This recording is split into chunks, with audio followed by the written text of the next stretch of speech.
அப்பேற்பட்ட தமிழுக்கு என்ன பெருமை கொடுத்தான் அப்படின்னு சொன்னா, மொழிகள்ல எத்தனை வகை மொழிகள் உண்டு.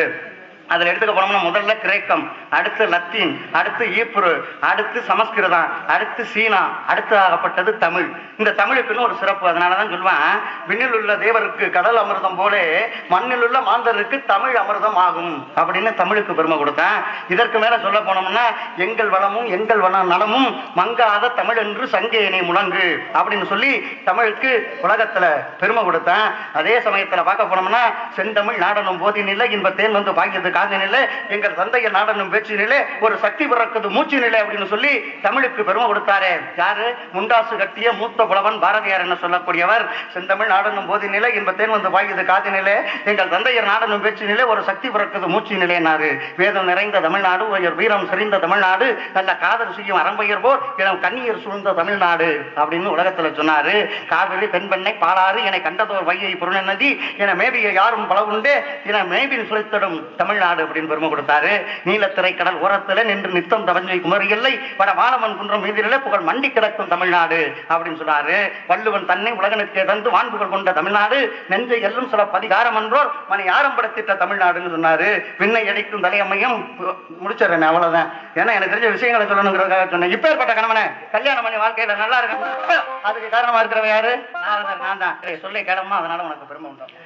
பெரிது பெரிது புவனம் பெரிது புவனமோ நான்முகன் படைப்பு, நான்முகனோ கரியமால் உந்தியில் வந்தான், கரியமாலோ அழகல் தூய்ந்தான், அழகலோ குருமுடியின் அங்கையில் அடக்கம், குருமுடியோ கலசத்தில் பிறந்தான், கலசமோ புவியின் சிறுமன், புவியோ அரவனுக்கு ஒருதலை பாரம், அரவமோ உமையவனின் சிறுவிரல் மோதிரம், உமையவனோ இறைவனது ஒருவாகத்தடக்கம், இறைவன் தொண்டர்தம் உள்ள தடக்கம், தொண்டர்தம் பெருமையும் கூற முடியுமோ?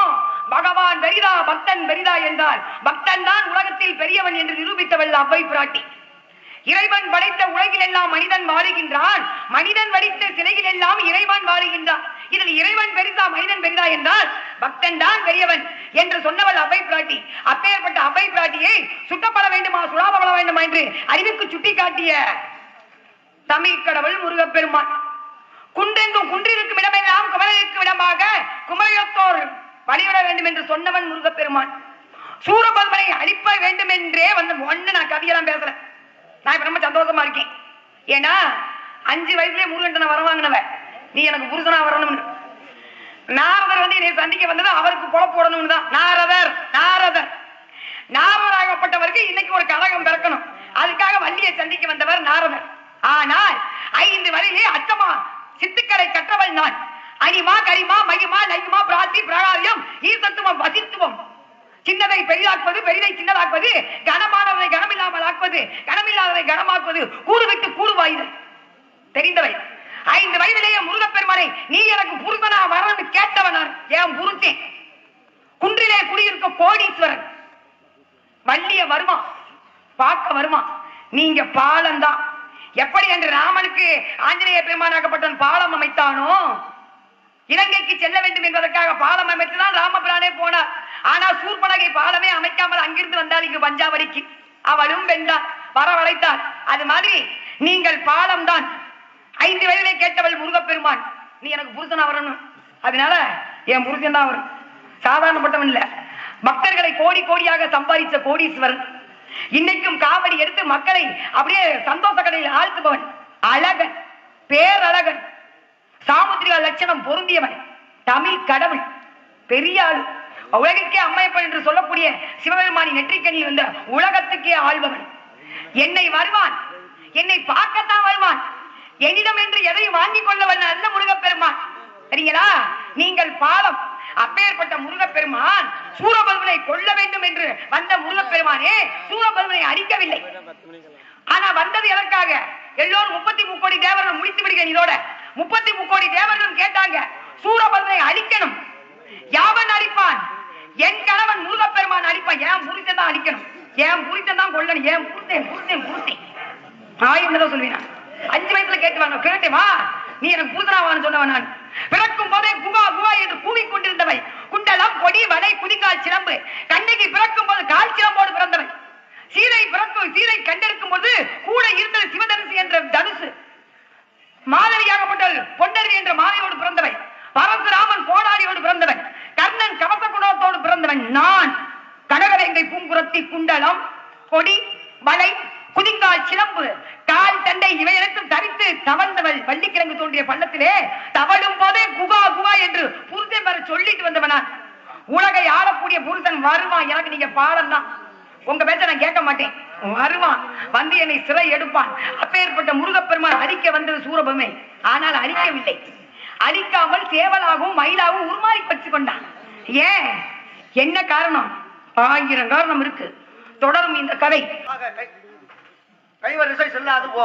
கைவரிசையை காமிக்கிறவன் யாரு அப்படின்னு பார்க்க போனா மல்யுத்தம் செய்கிறவன் தான் கைவரிசையை காமிப்பேன். நான் மல்யுத்தம் செய்கிறதுக்காக வந்திருக்கேன், கைவரிசையை காமிக்கிறதுக்கு கிடையாது. அதே நேரத்துல சொன்னீங்க முருகன் 5 வயசுல அரியா பருவத்துல அவனை நீ புருஷா நீ வாடான்னு நான் கூப்பிட்டுருக்கேன், அது எனக்கு தெரியும் அப்படின்னு சொன்னாக்க அப்புறம் நாரதருக்கு வேலையே இல்லை. நாரதர் கதைக்கு வர வேண்டிய அவசியமே கிடையாது. ஏன்னு கேட்டா வள்ளிக்கு தெரியவே கூடாது. கதையினுடைய அமைப்பு அதுதான். அது இருந்துட்டு போகுது, அதை விட்டுருவான். அதே சமயத்துல பார்க்க போனோம்னா முருகனாகப்பட்டவன் அதை செஞ்சான் இதை செஞ்சான் ஒண்ணு மறுப்பு பேசணும். முருகன் பெருமையானவன் போல பெருமைகளை சொன்னா அவனுக்கு என்னங்க பெருமை இருக்குன்னு பேசினா அதுக்கு பேரு மறுப்பு. நீங்களும் அதே சேர்ந்துக்கிட்டு அவனுக்கு வேற பெருமை இருக்குன்னு சொன்னா அதுக்கு பேர் தர்க்கமும் கிடையாது. இருந்தாலும் நீங்க முருகனை வச்சிருக்கீங்கிறது எனக்கு நல்லா தெரியும். இருந்தாலும் என்ன பார்த்து பொய்யான வேஷம்னு சொல்லலாமா? என்ன பார்த்தா பொய்யான வேஷம் மாதிரியா தெரியுது? என்னென்ன வச்சிருக்கேன் ஆயுதம் எல்லாம் என்ன பார்த்தா பொய்யான வேஷங்கிற? பொய்யான வேஷம் போட்டவன் யாருமா?